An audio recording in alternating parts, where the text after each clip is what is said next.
When the land is blessed first, the sacred power of prayer in Jamaican real estate by Jamaica Homes, published on June 28, 2025. In some places, land is bought and sold with the cold click of a mouse.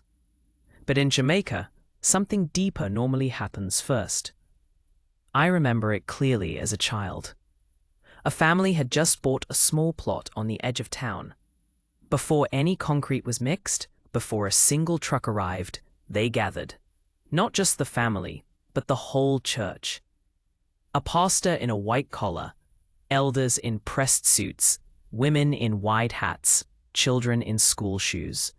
They came to pray. They stood on raw soil and asked God to bless the land, to protect it, to guide the hands that would build. That moment, simple, powerful, true, said more about real estate in Jamaica than any market trend ever could. This is a country where prayer meets property, where the sacred and the soil are intertwined, where people believe deeply that the land must be consecrated before it can truly be claimed. A legacy rooted in liberation and faith. The connection between land and prayer in Jamaica isn't new. It goes back to emancipation, when the first generation of free Jamaicans dreamed of owning land not just for survival, but for dignity. After slavery ended in 1834, land was still scarce. But missionaries, especially the Baptists, Methodists, and Moravians, helped buy land for formerly enslaved families. They called these communities free villages. Before homes were built in these villages, people would gather to pray, asking God to protect their land, their harvests, and their children's future. It was land earned through struggle. It had to be blessed. In Jamaica, land is not just a transaction. It is an answered prayer. Dean Jones, founder of Jamaica Homes and Realtor associate at Coldwell Banker. African roots. Land as sacred inheritance. Long before British churches arrived, enslaved Africans brought their own sacred views of land. In Afro-Jamaican spiritual belief, land is not just physical space, it's ancestral ground. Spirits dwell there. Memories live in the trees and stones. Even today, in rural communities and maroon towns, people pour libations, sing, and invoke ancestral blessings before touching the earth. They believe land can carry good or bad energy, depending on how it is claimed. You don't just take land, you speak to it. You honor it. In this way, prayer is not just a ritual, it's a relationship. Real estate begins with reverence. Today, in modern Jamaica, the tradition hasn't faded. In fact, it's still growing. Ask any local realtor, and they'll tell you, it's common for buyers to call a pastor before they call a contractor.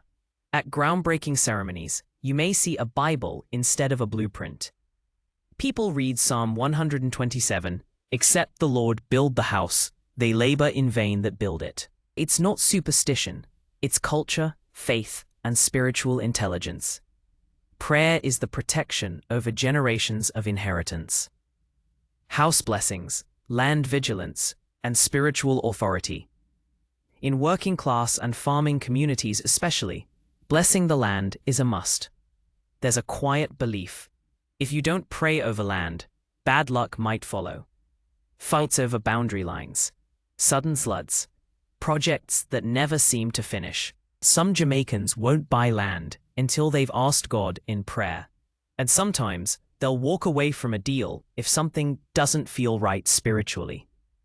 Realtors sometimes hear clients say, "Me spirit not tek de place." My spirit doesn't accept the place. This spiritual instinct is not paranoia. It is centuries of land trauma and wisdom, passed down through families who know what it means to lose land unjustly, or claim land with divine favor. Developers and diaspora, learning the language of prayer. As more Jamaicans abroad return home to invest, and foreign investors build high-end properties across the island, some forget this truth. Land in Jamaica is sacred to its people. Many successful local developers start with community blessings. They invite church leaders. They offer prayer before machinery arrives. They show respect, not just for the law, but for the soul of the land.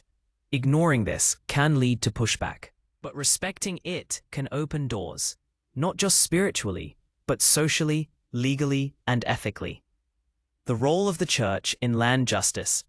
Churches in Jamaica are not just places of worship, they're guardians of the landless.